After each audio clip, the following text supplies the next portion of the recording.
வணக்கம். நான் உங்கள் மோகனா. 9/9/2025 செவ்வாய்க்கிழமை தினத்தந்தி. வாங்க செய்திக்குள்ள போகலாம். காதலனுடன் செல்போனில் பேசும்போது வாக்குவாதம். ஓட்டலின் 4வது மாடியிலிருந்து குதித்த கல்லூரி மாணவி உயிருக்கு ஆபத்தான நிலையில் ஆஸ்பத்திரியில் சிகிச்சை. சென்னை செப்டம்பர் 9 காதலனுடன் செல்போனில் பேசும்போது வாக்குவாதம் ஏற்பட்டதால் தனியார் ஓட்டலின் 4வது மாடியிலிருந்து குதித்த கல்லூரி மாணவி உயிருக்கு ஆபத்தான நிலையில் ஆஸ்பத்திரியில் சிகிச்சை பெற்று வருகிறார். சேலம் மாவட்டத்தை சேர்ந்த 25 வயதான மாணவி ஒருவர் சென்னை நுங்கம்பாக்கத்தில் உள்ள தனியார் கல்லூரியில் MBA படித்து வருகிறார். அதே கல்லூரியில் உள்ள பெண்கள் விடுதியில் அவர் தங்கியிருந்தார். இந்த நிலையில் அந்த மாணவி நேற்று முன்தினம் இரவு விடுதியில் இருந்து வெளியேறிய திருவல்லிக்கேணி வாலாஜா சாலையில் உள்ள தனியார் ஓட்டலில் அறை எடுத்து தங்கினார். இரவு 2:30 மணி அளவில் ஓட்டலின் 4வது மாடிக்கு சென்ற அவர் ஓட்டலின் 4வது மாடிக்கு சென்ற அவர் திடீரென அங்கிருந்து கீழே குதித்து விட்டார். இதில் அவரது தலை மற்றும் இடும்பு எலும்பில் பலத்த காயம் ஏற்பட்டது. இருப்பினும் மாடியிலிருந்து குதித்த போது கேபிள் வயர்கள் சிக்கிக் கொண்டதால் உயிர் சேதம் ஏற்படவில்லை. இது பற்றி தகவல் அறிந்து வந்த திருவல்லிக்கேணி போலீசார் படுகாயமடைந்த மாணவியை மீட்டு ஓமந்தூர் அரசு ஆஸ்பத்திரிக்கு சேர்த்தனர். போலீசாரிடம் மாணவி கூறும்போது, நான் கல்லூரியில் எனது சீனியர் மாணவர் ஒருவரை காதலித்து வந்தேன்.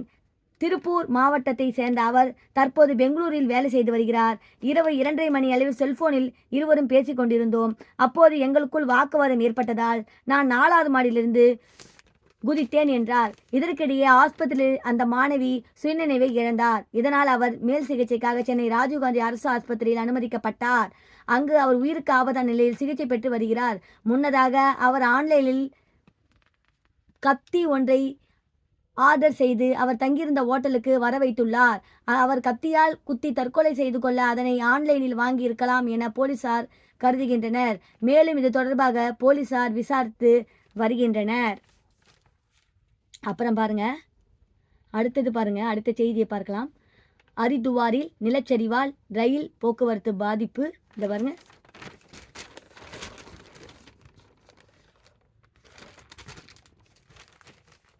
ஹரித்துவார் செப்டம்பர் 9 உத்தரகாண்ட் மாநிலம் ஹரித்துவாரில் ஆர்கிபாரி அருகே மன்சா தேவி மலைக்குன்றில் நேற்று கடுமையான நிலச்சரிவு ஏற்பட்டது. அங்கிருந்து பெரிய பாறைகள் உருண்டு வந்தது. கீழே உள்ள ரயில் தண்டவாளத்தில் விழுந்தன.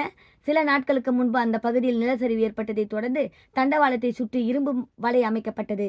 ஆனால் நேற்றைய நிலச்சரிவின் போது இரும்பு வலையை உடைத்துக்கொண்டு தண்டவாளத்தில் பாறைகள் விழுந்தன. இதனால் ஹரித்துவார் ட்ரோன் ரிஷிகேஷ் ரயில் பாதையில் ரயில் போக்குவரத்து பாதிக்கப்பட்டது. வந்தே பாரத் உள்பட 12 ரயில்கள் நிறுத்தப்பட்டன. தண்டவாளம் அருகே இருந்த சிவன் கோவில் நிலச்சரிவால் உண்டான அதிர்வால் இடிந்து விழுந்தது. அடுத்தது பாருங்க, கேரளா முதல் மந்திரி வீட்டுக்கு வெடிகுண்டு மிரட்டல். திருவனந்தபுரம் செப்டம்பர் 9 கேரளா முதல் மந்திரி பினராயி விஜயன் திருவனந்தபுரத்தில் கிளிப் ஹவுஸில் குடும்பத்துடன் வசித்து வருகிறார். இந்த நிலையில் திருவனந்தபுரம் மாவட்ட கோர்ட்டுக்கு நேற்று மின்னஞ்சல் மூலம் வெடிகுண்டு மிரட்டல் விடுவிக்கப்பட்டது. அதாவது முதல் மந்திரி பினராயி விஜயன் தங்கியிருக்கும் இல்லம் மற்றும் மாவட்ட கோர்ட் வளாகத்தில் வெடிகுண்டு வெடிக்கும் என தெரிவிக்கப்பட்டிருந்தது. உடனே போலீசார் உஷார்படுத்தப்பட்டனர். வெடிகுண்டு கண்டறிந்து அகற்றும் படையினர் மற்றும் மோப்பநாய் மூலம் முதல் மந்திரி இல்லம் கோர்ட் வளாகத்தில் ஜல்லடி போட்டு தீவிர சோதனை நடத்தப்பட்டன. ஆனால் அங்கு வெடிகுண்டு எதுவும் சிக்கவில்லை. வெறும் பொருள் என்பது சோதனையில் தெரிய வந்தது. முதல் மந்திரி இல்லத்தை குறிவைத்து இந்த வருடம் மட்டும் இதுவரை 3 முறை வெடிகுண்டு மிரட்டலை விடுவிக்கப்பட்டுள்ளது. தற்போது வெடிகுண்டு மிரட்டலை அனுப்பிய ஆசாமி தமிழக அரசியலை பற்றிய குறிப்புகளுடன் அனுப்பியுள்ளதாக போலீசார் தெரிவித்தனர். ஆனால் அது பற்றிய முழு விவரத்தை தெரிவிக்க மறுத்துவிட்டனர். முதல் மந்திரி வீட்டுக்கு மீண்டும் வெடிகுண்டு மிரட்டல் விடுவிக்கப்பட்ட சம்பவம் மேலும் பரபரப்பை ஏற்படுத்தி உள்ளது. வைக்கிறேன்ற மாதிரி இந்த வெடிகுண்டு மிரட்டலை 3-4 தடவை சொல்லிட்டு இருக்கிறாங்க. அடுத்த வாட்டி இந்த யூடியூப் சேனல் மூலமா நாங்கள் சொல்கிறோம், எச்சரிக்கையாக இருங்க. அது சர்வசாதாரணமாக விடாதீங்க. ஏன்னா ஒரு வாட்டி சும்மா சொல்லியிருக்காங்க, 2வது வாட்டி சும்மா சொல்லியிருக்காங்க, 3வது வாட்டி சும்மா சொல்லியிருக்காங்க. கண்டிப்பாக 4வது வாட்டி உஷாராக இருங்க, உஷாராக பாருங்கள், நல்லதே நடக்கட்டும் என்று சொல்லி அடுத்த ஒரு இதுவை பார்ப்போம். திருமணம் செய்வதாக கூறி உல்லாசம். நடிகர் நாஞ்சில் விஜயன் மீது திருநங்கை பரபரப்பு புகார். சென்னை செப்டம்பர் 9 சென்னை வில்லிவாக்கத்தை சேர்ந்த திருநங்கை ஒருவர் சின்ன திரையில் துணை கதாபாத்திரங்கள் நடித்து வருகிறார். இவர் சென்னை போலீஸ் கமிஷனர் அலுவலகத்தில் நேற்று பிரபல டிவி நடிகர் நாஞ்சில் விஜயன் அவர்கள் மீது புகார் மனு அளித்தார். அந்த மனுவில் அவர் கூறியிருப்பதாவது, நான் 15 ஆண்டுகளாக சின்னத்திரையில் நடித்து வருகிறேன். நானும் சின்னத்திரை நடிகர் நாஞ்சில் விஜயன் அவர்களும் 5 ஆண்டுகளாக காதலித்து வந்தோம். என்னை திருமணம் செய்து கொள்வதாக நம்பிக்கை அளித்து நினைக்கும் போதெல்லாம் என்னுடன் உல்லாசமாக அனுபவித்தார். தற்போது என்னை ஏமாற்றும் நோக்கத்தில் திருமணம் செய்ய முடியாது என்கிறார். இதனால் மனரீதியாகவும் உடல் ரீதியாகவும் பாதிக்கப்பட்டு நான் சிகிச்சை பெற்று வருகிறேன். என்னை ஏமாற்றிய நாஞ்சில் விஜயன் அவர்கள் மீது தகுந்த நடவடிக்கை எடுக்க வேண்டும். இவ்வாறு புகார் மனுவில் அவர் கூறியுள்ளார். புகார் அளித்த பின்பு நிருபர்களுக்கு பேட்டி அளிக்கையில், நாங்கள் இருவரும் காதலிப்பது நாஞ்சில் விஜயன் குடும்பத்தாருக்கு நன்றாக தெரியும். நான் திருநங்கை என்றும் தெரிந்து நான் என்னை காதலித்தார் என்பதும் தெரியும். இப்போது என்னை ஒதுக்குகிறார். என்னை ஏமாற்றிய நாஞ்சில் விஜயன் அவர்கள் மீது சட்டப்பூர்வமாக நடவடிக்கை எடுக்க வேண்டும் என்று அவர் கூறினார். ஏற்கனவே நடிகரும் சமையல் கலை நிபுணருமான மாதம்பட்டி ரங்கராஜ் திருமணம் செய்வதாக கூறி தன்னை ஏமாற்றியதாக கஜா கிரிசில்டா என்பவர் புகார் அளித்திருக்கிறார். இந்த நிலையில் மீண்டும் ஒரு திரை பிரபலம் மீது புகார் அளிக்கப்பட்டிருப்பது திரையுலகில் பரபரப்பை ஏற்படுத்தி இருக்கிறது.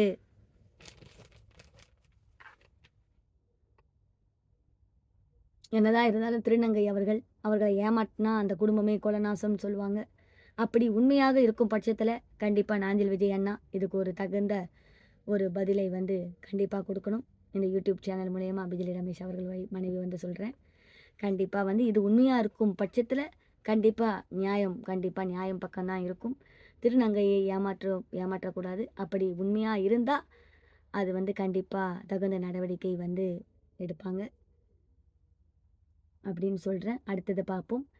விடுதலை சிறுத்தைகள் கட்சியினரிடம் மோதலில் கைதான ஏர்போர்ட் மூர்த்தி சிறையில் அடைப்பு. சென்னை செப்டம்பர் 9 புரட்சி தமிழகம் கட்சித் தலைவர் ஏர்போர்ட் மூர்த்தி மீது விடுதலை சிறுத்தை கட்சியை சேர்ந்த 4 பேர் கடந்த 6ஆம் தேதி தாக்குதல் நடத்தினர். சென்னை போலீஸ் டிஜிபி அலுவலகம் அருகே இந்த தாக்குதல் சம்பவம் நடைபெற்றது. ஏர்போர்ட் மூர்த்தியும் பதில் தாக்குதலில் ஈடுபட்டார். பாக்கெட்டில் வைத்திருந்த சிறிய கத்தியை எடுத்து தாக்கினார்.